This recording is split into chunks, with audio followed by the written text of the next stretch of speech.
My name's Charles Malky. I'm a biologist plant expert with a brand known as IV Organics, and we're based in Los Angeles.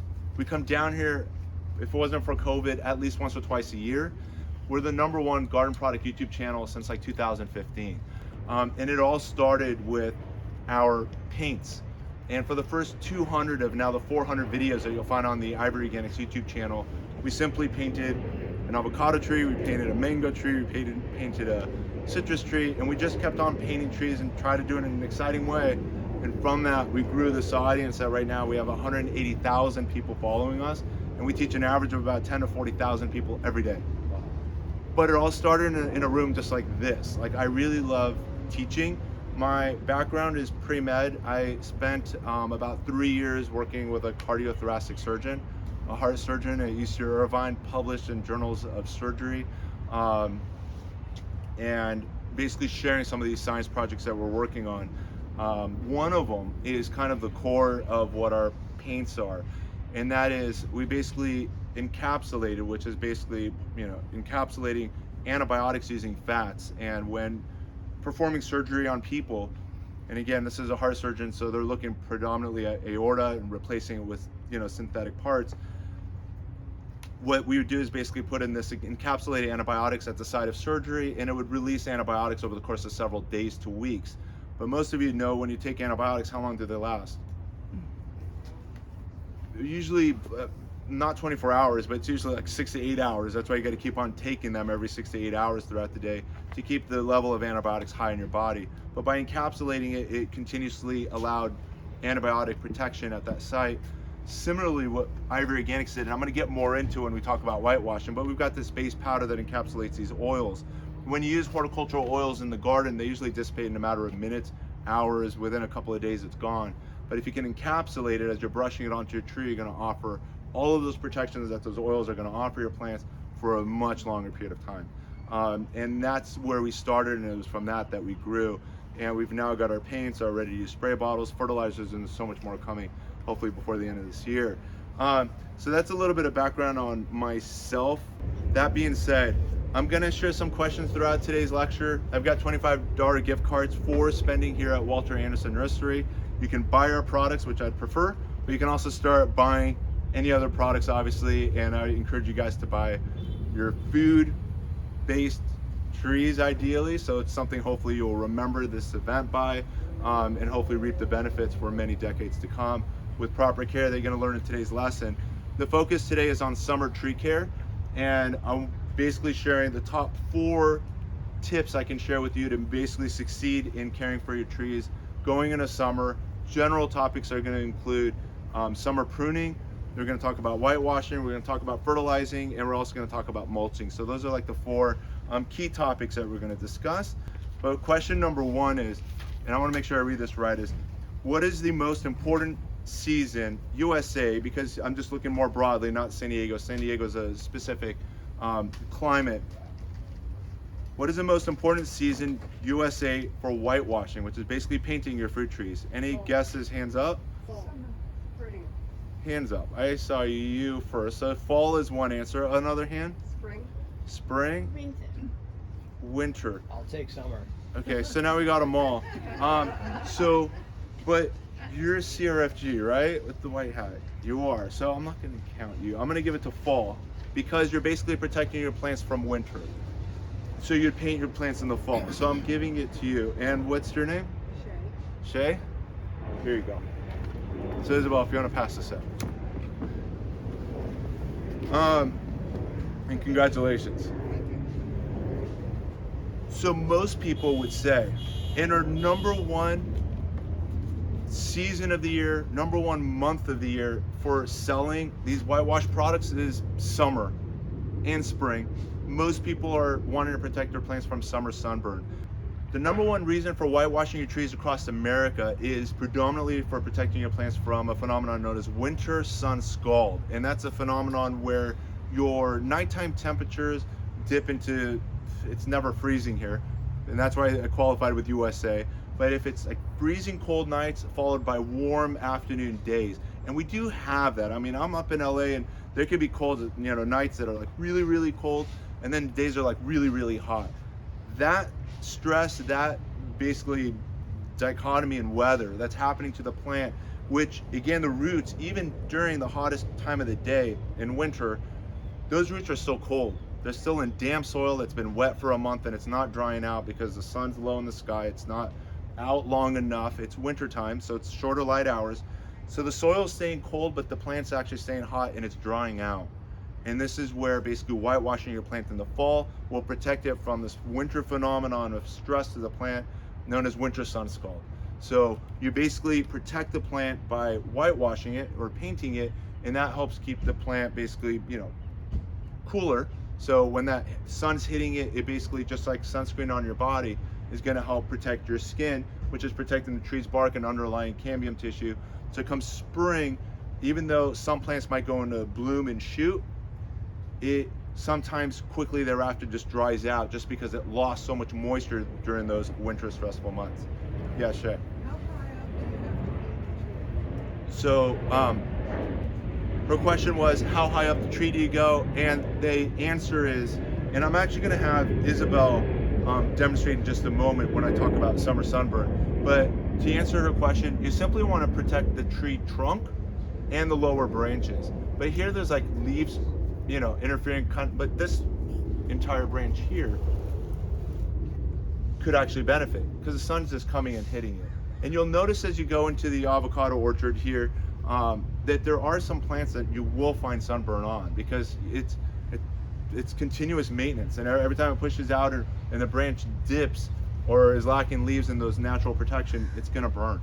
Avocados are the #1 most sensitive tree of all trees to summer sunburn and winter sun scald, if depending on your climate. #2 is citrus, and I know over here there's a lot of citrus growers. Citrus is #2, but all trees, whether they be peaches, plums, apricots, Chinese elms, magnolias, whatever it is, if you're planting it, most professionals will say, and this is commercial orchards across America, they usually plant it and they whitewash it that day. When they're grown at the nursery, as you'll see over here, all the plants are crowded. They're all naturally protecting one another. But once you put it in your garden, once you put it in that garden pot on your property, they begin to burn as they're now exposed to full light, the full impact of the weather compared to the shelter they get when they're grown in a group. This tree over here, I don't know if you can see from where you're seated, is suffering some summer sunburn effects over here on this bark. What some growers will do if they don't whitewash their trees is they'll basically use the tree stake while it's this young and short and basically position it in a direction that the tree stake is facing south and southwest.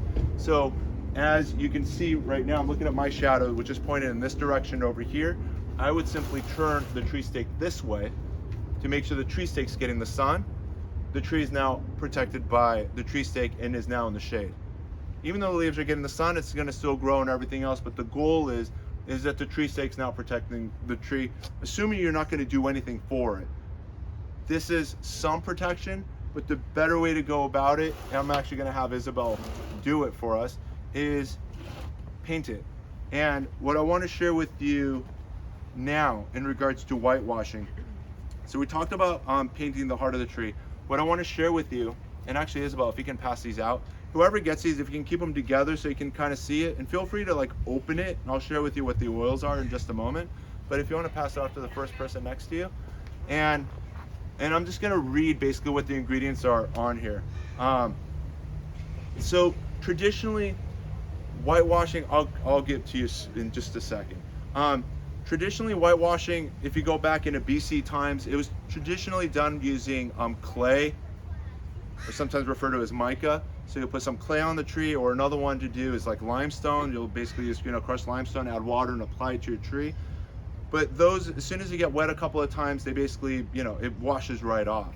This product has both limestone and clay, but also uses milk proteins, which help create a stronger bond that lasts almost as long as using latex paint.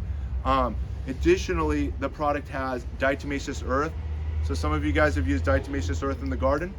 Diatomaceous earth is basically like crushed glass on anything with an exoskeleton.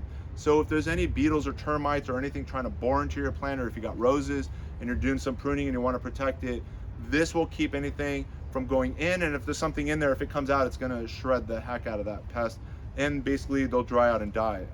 So diatomaceous earth, and then the other ingredients when you're smelling those oils, it's simply castor, which is a known rodent repellent, but castor is also used for human use as well. There's cinnamon, clove, garlic, peppermint, rosemary, spearmint, all these things that we like, but pests hate. These are naturally pest deterrent plants. You might use even peppermint or spearmint in the garden and corners to keep rodents and rats from entering your property. Gophers and stuff, they usually all hate those like mint smells, and that's a way of like naturally repelling it. Yeah, Shay, and then I'll take another question. Is whitewashing and painting the same thing? So, I mean, whitewashing is basically a word that means you're lightening. So you can whitewash bricks and you can whitewash wood, and here you're whitewashing the tree, which is simply you're lightening it. So with paint now, just to distinguish the two, originally the product was called Ivory Organic 3-in-1 Tree Guard Paint, but paint just sounded too synthetic and chemical. And so it just went to Tree Guard, and we dropped the word paint, just to not be associated with paint. When it comes to, and I'm just going to ask this question of the audience, just generally, not for a gift card. But if you were to use paint on your tree, are you supposed to use the indoor paint or the outdoor paint? Which one is the better paint if you're going to use paint on your tree? Does anybody even know? Latex. So latex paint, but does latex indoor, outdoor? Which one do you use? Indoor? Somebody said outdoor. Outdoor, because your plants are outdoor, right? So the answer is indoor. And the reason is your indoor paints have less chemicals and poisons in it than your outdoor paint. And so you use your indoor paint for your outdoor trees, if that makes sense. But keep this in mind, and part of the reason that this product, and this is really the heart of our company, was created is there's a lot of organic orchards first across the country, and there's a lot of organic gardeners, hopefully all of us here, that want to do the right thing, and they're like, well, I'm just going to put paint on my tree. Well, within a year or two, all that paint's in your soil. And if you're going to keep doing that, it's just going to keep accumulating, whether it's on your property or the runoff. It's a bad practice. And I know farmers across America that are still doing, for the last, I'll say 50 years at least, just go to the big box store and use, paint from there and use that stuff, whether it be indoor or exterior. But again, we just learned indoor paint is the better way to go if you're going to use that. But the healthier practice for organic gardening is to basically do it organically, and we are working and cooperating with commercial orchards across America, whether it's doing avocados or citrus, walnuts, and so forth. And if you're registered organic, especially as an orchard, you cannot put latex paint on your trees. Whether it's indoor or outdoor, you can't put paint because you're contaminating your soil and it's defeating your organic practice. So, so keep that in mind. Yes? Sorry, you said this is exactly what it is? Yes. So she's going to basically apply the product. So we talked about the ingredients. This one here, the 3-in-1 Plant Guard, has the oils in it, which offers the insect and rodent repellent protection. Then there's a blue label, which is oil free. So it's basically the base powders without the oil. And what I simply did, and each one of these cans, just to keep in mind, there's directions on the back, 3 ways to use the product. So it comes dry. You can apply a lot less water and it'll be a tree paste, maybe something to plug up some holes within the tree, grafting wounds, whenever you would use a tree paste. You fill up the can, you've got a can of basically your brush on directions. And as a brush on, it basically has the consistency of a dilute paint. It's somewhat watery, which you'll see when she applies it. And then the third direction is as a foliar spray. So you can now dilute one of these small cans up to 5 gallons. It also tells you how to make a single spray bottle where you can now spray the entire structure, which I'll do had the tree been painted. So if you want to first paint it, and then I will spray it at the end while I then talk about a couple more points relating to this. Summer pruning. So if you want to just stand on a side, or how do you want to do this? Okay. Let me get my water. Does that product also help with ants? Yes. So does the product help with the ants? The answer is yes.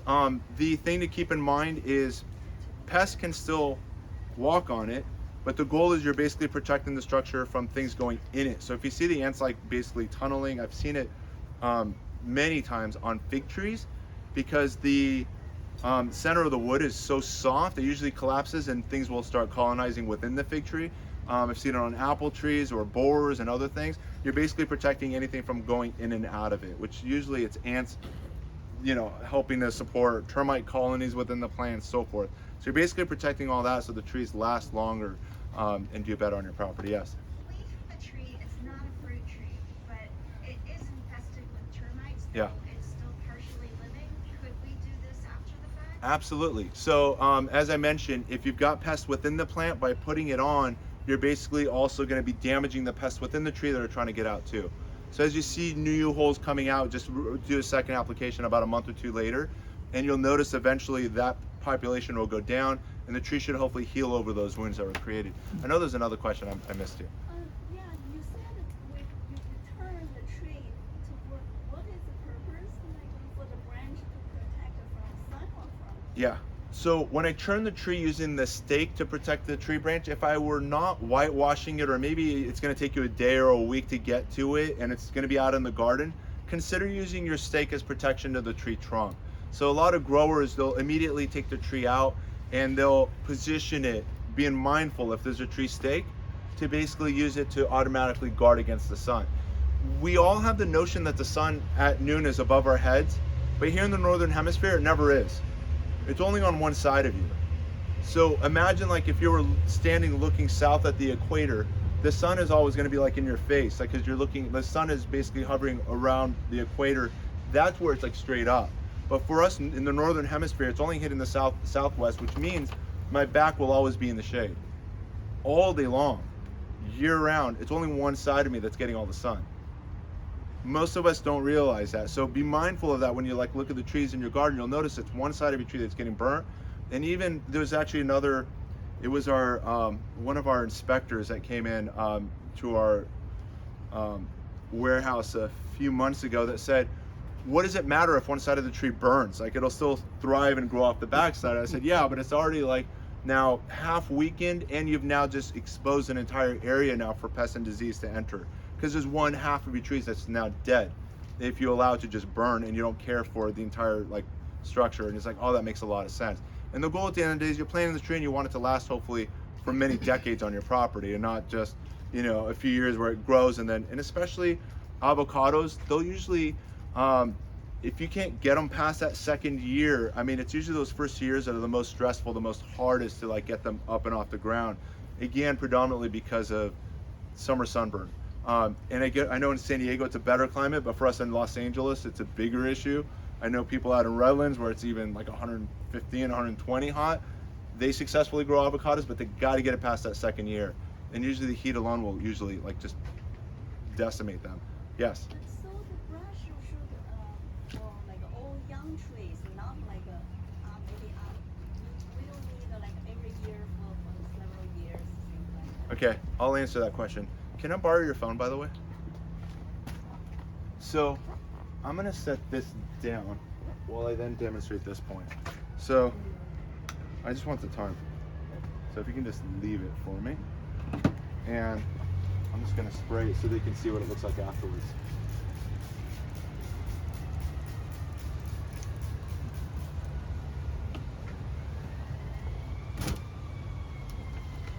And Isabel, I can have you actually pass these out now too. And with the pens. So I'm going to answer your question in regards to, is it just at the time of planting?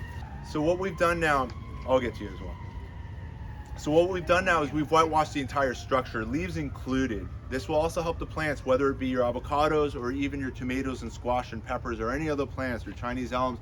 You whitewash the entire structure. It actually helps as an anti-transparent, helps reflect some of that excess heat and light off the plant, and basically the plant will be off to a much better start, not only by reflecting some of that excess heat, but also again has diatomaceous earth, has all of those oils, is also now basically keeping it more pest free as it's getting established on your property. You plant a brand new tomato and it's usually, in those first week, if a pest hits it, it's gonna mess up that entire year. But if you can get it past that first week, by the second week, and now you start getting tomato hornworms and other things, now as a bigger structure, it can withstand some damage. But when it's this small and it's got some missing leaves, it's catastrophic sometimes to the plant. The goal is you want to get it off to the best start. By doing this foliar spray on the plant as well, I'm now protecting the entire structure, including the leaves, whether it be from heat or pest. In regards to her question in regards to you only do this at the time of planting, as I said earlier, most professional growers, and this is one of our sayings, is the day you plant a tree is the day you whitewash with Ivory Organics. But this now leads to another point that I also wanted to make as part of today's lesson is, what is the, and this is an important lesson as well, when is the most important time of the year for pruning your trees? Any guesses? It depends upon whether you want to restrict or enhance the growth. Okay. So it depends on whether or not you want to control the growth, because you might want a big structure on your property, right? So you're not going to prune it at all, is what you're saying. Winter and summer. So winter and summer. Before they bud. Before they bud. Spring. Spring. So the number one time of the year to prune, especially like that growth that's more than 2 years old, is, and it's not defined as winter or spring, it's defined as when is the last chance of frost in your area. Even though we know here again it never freezes, I bet you if you go to grow zones for your zip code, they're gonna say your last chance of frost is, I'm in LA and usually my nighttime lowest low cold is in the 40s, maybe low 40s, never in the 30s, but it'll say last chance of frost risk, like once every 10 years, it would be that last week of January. So if there's a chance of frost that's gonna happen sometime during the winter, your last chance of frost for my grow zone is that last week of January. So the best time for me to prune my trees is that last week of January, first week or two of February, because immediately after that, my trees are gonna wake up, start pushing out those blooms and shoots, and everything's gonna start happening. So, so that is like the number one best time. And again, the plants are also dormant. But when it comes to pruning, you can prune year round. And one of my second most favorite time for pruning is right now. As you're now picking your peaches, your plums, your apricots, you know, and you're winding down all of those fruit harvests, your avocados, your mangoes. If you're harvesting the fruit and the tree's now done with that fruit production, you can now prune it heavily. All of that growth that's 1 to 2 years old, you can now get the tree back in check and you can get the growth where you want it to be. Because as soon as you prune it to the size you want it this year, like right now in these months, it'll still have another about 90 more days of growth to take the shape that you want it. Because come winter, it's gonna basically, the metabolic process of the plant's gonna slow down and you're not gonna get that growth you would otherwise expect from your pruning. But anything you cut now, figure within a few weeks, it's gonna start pushing out new branches and grow. So that's another important time, like if you're looking at whether it be your citrus trees, and you wanna shape it and cut it and manage the size to steer the growth in another direction, you'll see that all happening within about 90 days. So, and that's why summertime's an excellent time. And then it addresses your question about whitewashing is, now that you pruned your trees, let's say I've got an avocado, a citrus, or even an apricot or any other tree, now that I pruned it, now I've just opened the canopy to too much light.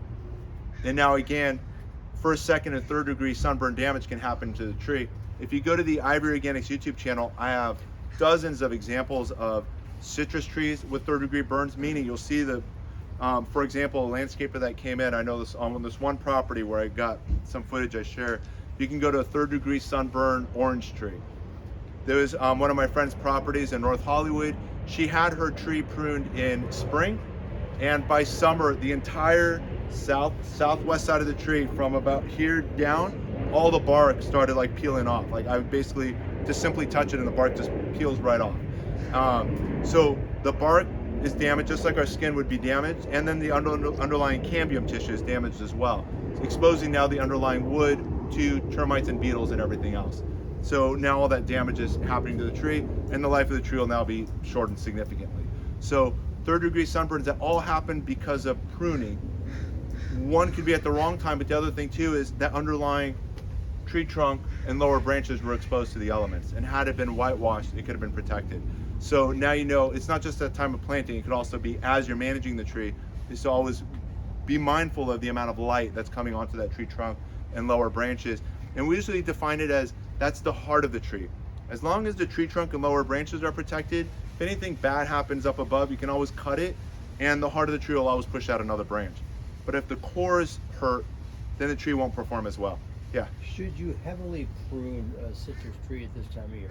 So should you heavily prune your citrus in June. And the answer is no. And we already said that the goal is you're going to be basically looking at branches that are 1, tops 2 years old. So that's not going to result in heavy pruning.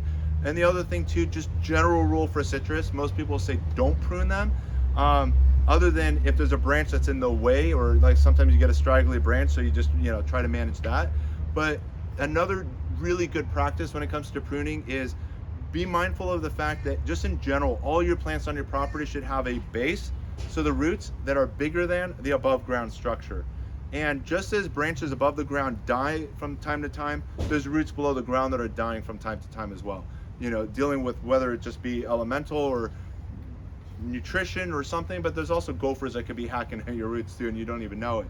So there's roots below the ground dying, and then you're basically keeping this balance between the root structure and the above ground structure in check, where it should be about 85% above ground, you know, to the 100%, you know, root zone. So you always want a bigger root zone compared to the above ground structure, and that's when you'll see your plant performing and fruiting and doing its best.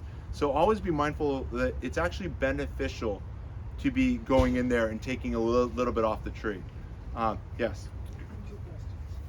My first I'll question get to you. is, I'm not After clear Shay. Yes. on the trees, on the whitewash. Okay. So my understanding from what you've said is that you whitewash little plants, or you whitewash a portion of a big plant. We have a tree that's 50 years old. Yep.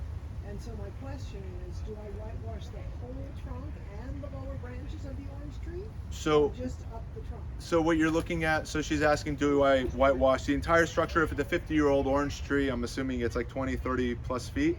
And the goal is look at the tree trunk and see, is sunlight hitting the tree trunk? And then also with the pruning that you're doing above the ground, sometimes you're taking off maybe a branch that's exposing even more light where it was once shade. That's a stress to the tree that whitewashing would protect the tree from. So should I go up there? So I would just go up to the tree trunk. Those lower branches should be in the shade by the time you get up the trunk. So you don't need to go that high into the tree. The other thing to be mindful of is look at, you know, occasionally citrus will have like canker, like, you know, some sores within the bark and stuff. You can always whitewash those areas.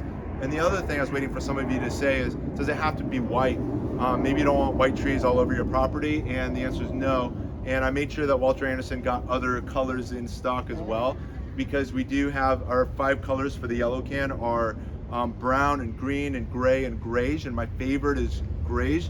Obviously it's a little bit of gray with brown is the mix, and it just looks the most natural, like on your citrus, avocados, and so forth. Second question. Yeah. We were told that citrus trees only last about 50, 60 years, and then you got to pull them up and put new. Is that true? Yeah, so her question was, do citrus trees last about 50 to 60 years? And the answer is yes. Trees do have a life where they're most productive. You could have a citrus tree that lasts 100 plus years, but the better years are past. As long as it looks good and it's giving you a good quantity of food, I'd keep it.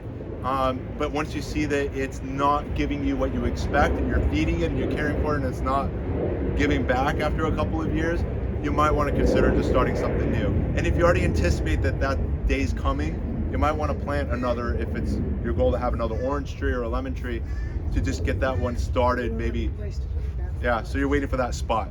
So you're just gonna have to deal with a year or two without fruit when you start that new tree. And I know you have one more question that I gotta move on. Yeah. Why didn't you whitewash the green growth? Because she got lazy and stopped. But he was asking, why didn't I go all the way up? I could have done a lot more. There's a lot more that could have been protected. And all of this, the fact that there's, you know, if it were whitewashed, this would actually be growing a lot better. This is a little bit stressed from sun damage as well. That's the reason these leaves probably dried off and fell off. And I mean, you see the tip's like a little bit brown, but if you whitewash it, you're gonna protect it. And as it heals, it's gonna push out new growth. But I'm telling you, avocados are one of the most sensitive, and be, you know, mindful of the fact that whitewashing is one of the best ways to preserve your plants. And the interesting thing too, and I know we spent a lot of time on whitewash, and it is our core of what our business is, but you can be doing everything right, from fertilizing to mulching to watering, and you're doing everything good. But if your tree's burning, it's like, what's the point of all the other things that you're doing right? So whitewashing is just another way to make sure your tree's not stressed, so it can perform and grow and flower and fruit and do everything right. And I've taught at nurseries throughout mostly California, and people that have worked in the nursery centers for 10, 20 plus years. And I'm like, have you ever seen a painted tree? And they're like, never saw a painted tree. Even though if you take a look at some of these avocados in the orchard, you'll see that they've got some white at the base, because the growers know just how sensitive they are. And you'll see other trees, you know, that come from the nurseries where they're already protecting them with something, just because they know, but the people that work at the centers don't know the value of whitewash. And it's just mind-blowing that it's like they know this much, but it's really, if there was an encyclopedia on gardening, it would only be a paragraph, but it's a really important paragraph. We made an entire business out of it. So so whitewash, yeah. So are these trees surviving in the wild without the whitewashing? Were they usually in more temperate zones and we're just trying to push it by growing them down here? I love that question, and then I'm going to move on. But I really, really like that question, and I don't get it enough, is why do we have to do all of this work, you know, when, you know, in the wild, like, you wouldn't have to do anything, right? The avocados just naturally grow in the avocado groves, and the peaches do their own thing, and the, you know, Chinese elm does its thing.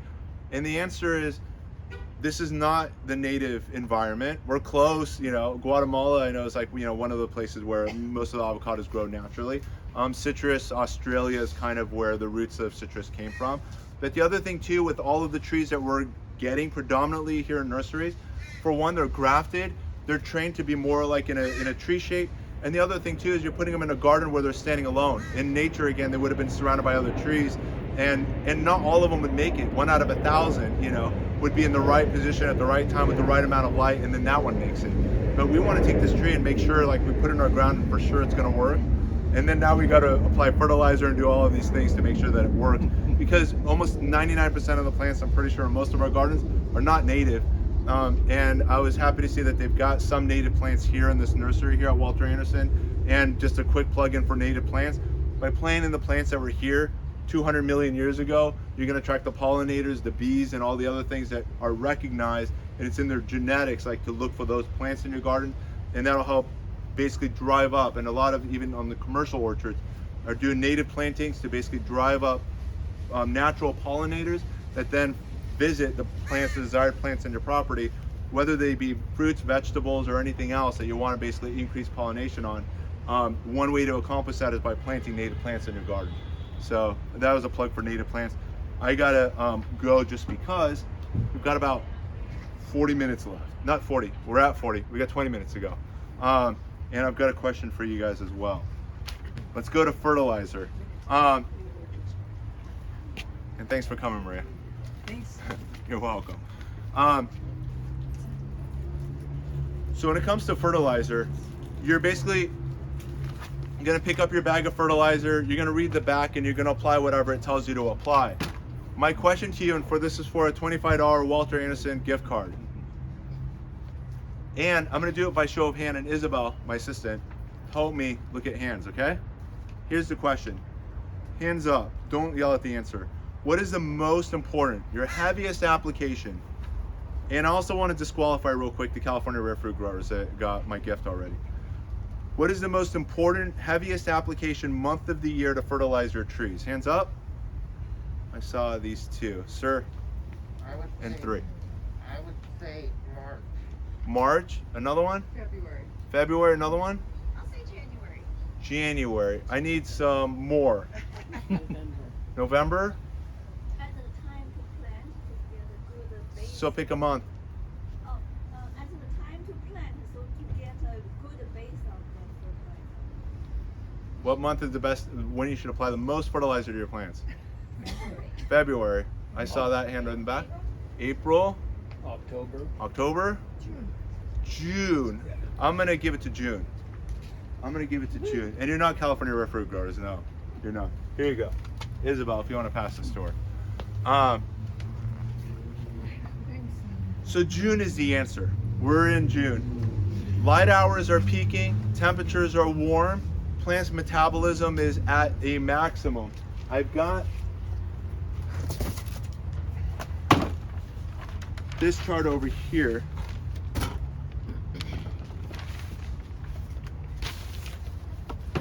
Which hopefully all of you guys can see. We're at the very bottom. W is for winter, SP for spring, S for summer, and then F for fall, and then back to winter. And you can see in the summer months, the light hours are peaking, temperatures are warmest, and that's when you're going to want to basically apply the maximum recommended dose of fertilizer to your plants. So it's June. Most professional growers that understand organic gardening will say May is the most important month for fertilizing your plants. Why May for organic gardeners? Any thoughts? Because it takes till June for it to work. It takes until June for it to work is the answer. If you're doing organic gardening and you're applying organic fertilizers, you're basically relying on the soil biology to basically break down those fertilizers into the elements to then make those elements available to your plant.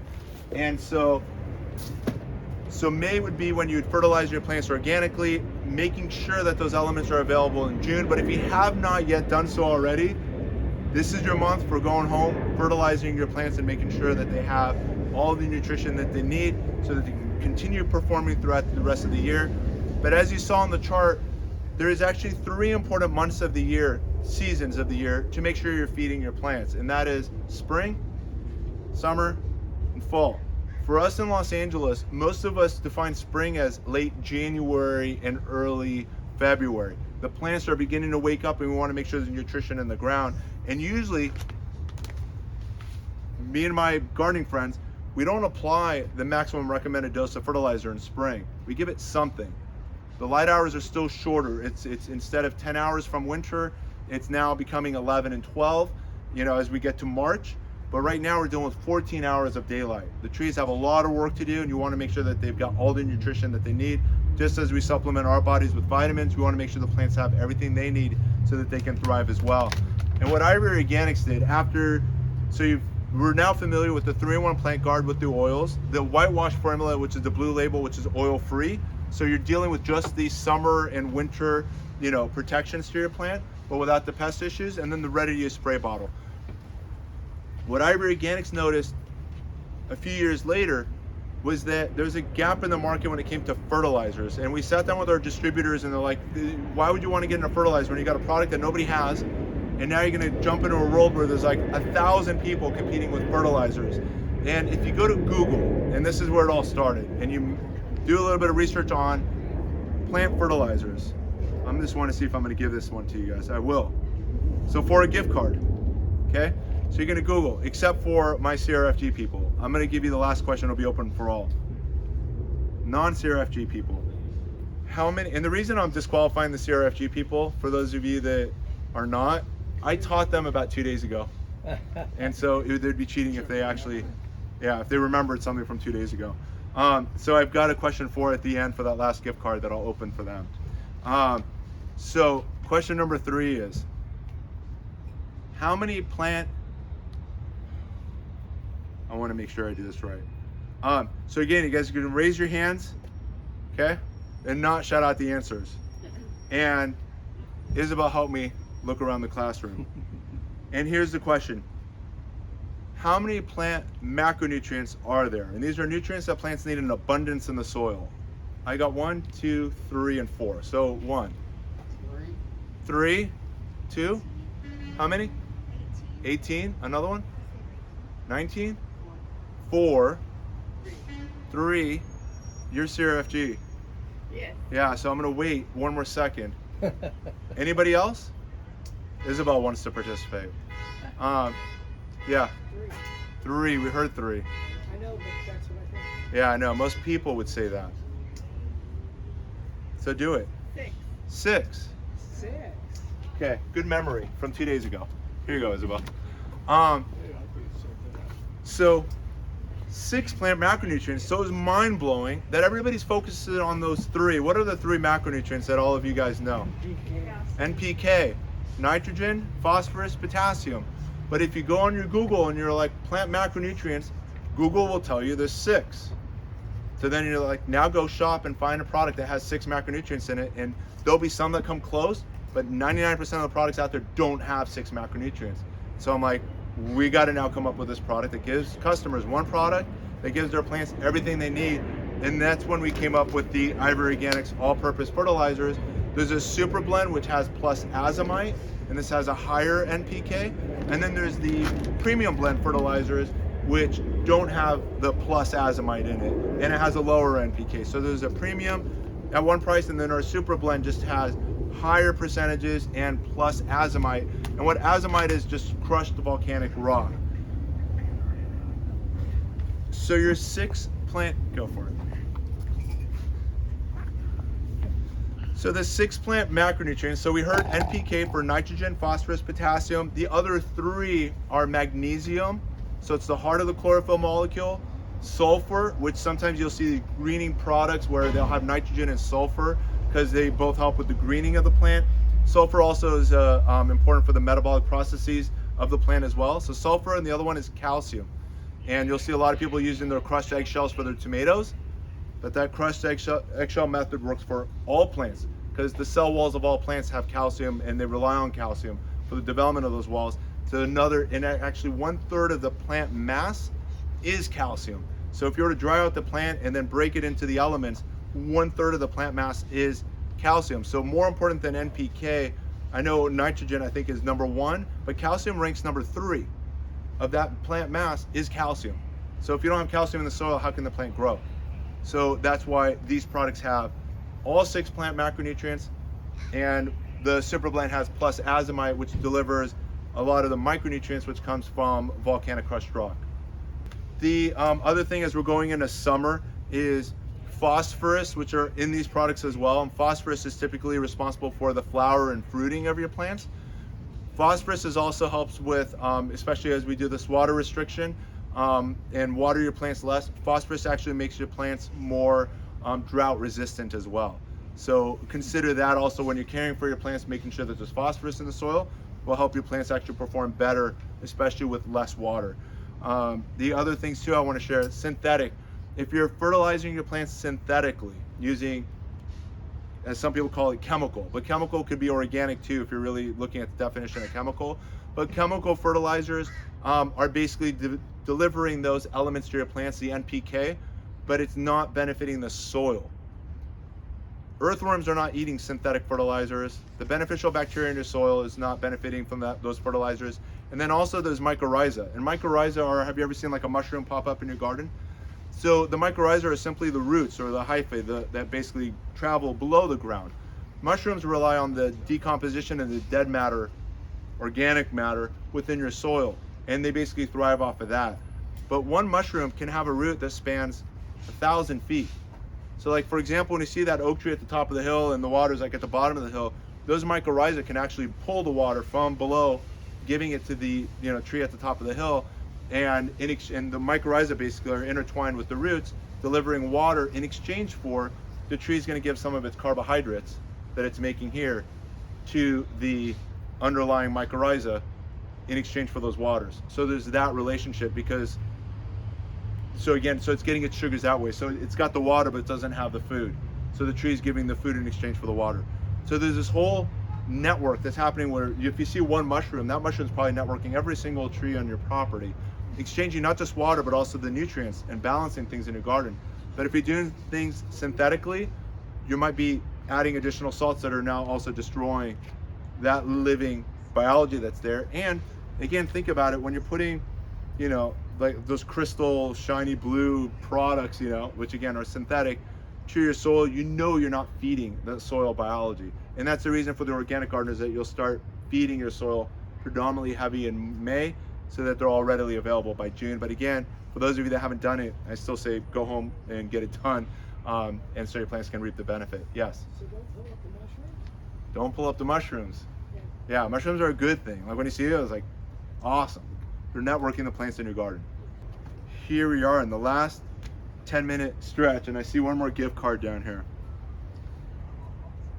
Another way to get your plants through the hottest days of summer, and especially, and again, I'm talking to the camera, for those of you sitting at home, and especially here for us in Southern California with water restrictions, there's one thing you can do to help cut back significantly on the amount of irrigation, amount of water consumed for caring for your plants, and that is what? What's the key topic? And this is not for the gift card yet, but just shout it out. What? Mulching. I would have said mulching. Mulching. So mulching. I'm giving the gift card for this now. I'm hoping you guys can share at least 2 reasons, but your hands up first. I'm gonna read the question. List as many benefits, and I've got 5 listed on my sheet. And I'm hoping somebody can list 2 that are out of my 5 for this gift card. But 5 benefits for mulching around your plants and trees. And again, it must be on my list to count. And I see 1 hand, 2 hands, 3 hands. Okay, let me see if I can get through the 3. Dodgers. Weed control and moisture. Keeps moisture. Yeah, he's done. You win. That was easy. Here you go. So he simply, the moisture control, we already said it, right? So that was a giveaway. And then he said weed control, and that's on my list as well. So what mulching does for your plants, and some people go crazy with this because there are some free sources. I know for me in LA, I've got Griffith Park, and there's unlimited wood chips. I can go any day of the week, Monday through Sunday, and there's always piles of wood chips, and they also have a compost pile there as well. Then you can take as much of this, it's unlimited, as they basically remove dead trees throughout the city, or prune trees, they basically turn it into compost, and they just basically are watching to see how fast people can take it away, and they just keep on grinding more trees. And again, it's a limitless source, and they do look for quality as well in our area. I know some of the things when I said dead trees, disease usually comes up. You wouldn't want to put disease products into your garden and passing disease. They're usually mindful of that, and they know that it's going into backyard orchards, and they're usually assessing the quality, and they've got some pretty smart plant people working on there too to make sure that they're delivering good stuff, at least for us in Griffith Park. And be aware of programs within your city where they actually offer just at least those things. But it was not going to be colored mulch, and it's not going to be some of the other products or maybe the fineness that you're looking for that you get from a garden center. But be mindful of the fact that there are some free resources to get a ton of mulch, so you can basically cover every square inch of dirt on your property. And what some people do is sometimes they get so much free that they end up putting like 6 inches of this stuff or more, and that's actually detrimental. You only want to basically apply about 2 to 3 inches, because you still want to be aware of the fact that there are air roots. You know, these roots are spanning the soil. You don't want to smother them. They still got to get to the air. They still need some circulation as well. If you smother them with 6 inches of wood chips, the roots will basically begin to rot. It's too much. 2 to 3 inches. Another helpful tip is keep the wood chips away from the tree trunk.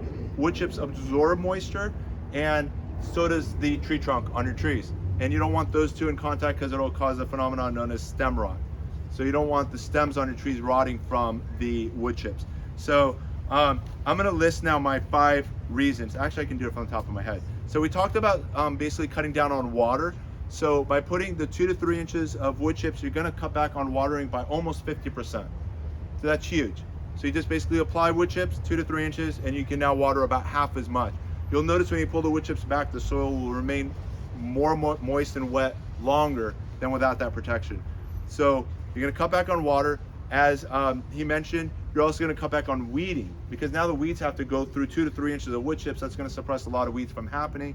And for the few weeds that do come through, it's super easy to get them out because they're floating in wood chips compared to like they're not attached to the soil. So weeding is now usually cut down by about 75%. So that's gonna save you time. Water is money. The other one too is now we're going into summer, and this is my summer tip, is it's gonna keep the soil significantly cooler. Kind of like a blanket, you would think it would be warmer, but on your plants in the summer and basically keeping the heat off the soil, it's gonna keep the soil cooler. And in the winter, it actually keeps the soil warmer. And the fact that the plant's not dealing with these extremes as much is gonna result in a happier plant. And then the last one I have, let me see if I can find it. Oh, as the wood chips are breaking down, that's also delivering a lot of nutrients and nutrition to the plant too, making the earthworms, the mycorrhiza, beneficial bacteria very happy. And actually, wood chips is one of the ways to cure some issues if you're dealing with root rot issues with some of your trees. Wood chips is actually one way to actually somehow cure it, and there's a lot of research on that as well. So if there's an issue with dampness and stuff, wood chips somehow alleviate that issue, and there's research to support that as well. Anyways, that brings us near the end. I can probably take a couple more minutes of questions. I just want to remind you all that the Ivy Organic brand products are innovative, organic, effective, USA made. We're based in Los Angeles. We've enjoyed our collaborations with, and again, I encourage all of you guys to check us out on the Ivy Organics YouTube channel. Again, we've got about 180,000 people following us there. We teach about 10 to 40,000 people a day there. I love doing this the most because this is how it all started. Then you'll find lessons way back when, about 2015, where you'll see me doing garden classes like this. This lesson will be published within about 2 to 3 days. So again, if you go to the Ivory Organics YouTube channel, you'll see this lesson and can rewatch it and share it with your gardening friends and family. Facebook, Instagram, Twitter, TikTok, we're on all of these platforms. We do have specials going throughout the year as well. One of my favorites in February, as Maria mentioned just before she left, was we do our free fig cutting giveaway. This next February, on February 1st, it'll hit all the platforms, and we basically give away 10 of the best varieties of figs that I can find. One of them is Edgar Valdivia's yellow long neck figs. So we get cuttings from him. We get strawberry verte, raspberry latte, trying to think some other ones, Panache Tiger. There's variegated purple figs and so much more. There's another one, the Fig Hunter in Northern California usually gives us about 1,000 cuttings from some of his favorite varieties of figs. And we just basically make it available through our network for those 30 days starting on February 1st. So be on the lookout for that. And that's it. My teaching, just to let you know, if you have a garden club or anything else, if I can make it down here, again, I'm from Los Angeles. I do these for free. I love teaching. I love helping people. I've been doing a lot of Zoom meetings lately. And then that's it. I see some questions. I'll take them now. But otherwise, we're done for those of you that want to go. And thank you so very much for having me, and wishing you all happy gardening. So I'm here with James, the manager at Walter Anderson Nursery, and if you can give us a quick introduction of what people can expect to see for those that have not yet been here. Awesome. Yeah. Hey, everybody. My name is James down at Walter Anderson Nursery here in San Diego. We've been serving the community since 1928. We have everything you're looking for, from rare staghorns to veggie starters, full-grown citrus trees, wide range of succulents, houseplants, and beyond. We're here for you, whatever you need. We're excited to have Charles with Ivy Organics here tomorrow morning. Fantastic.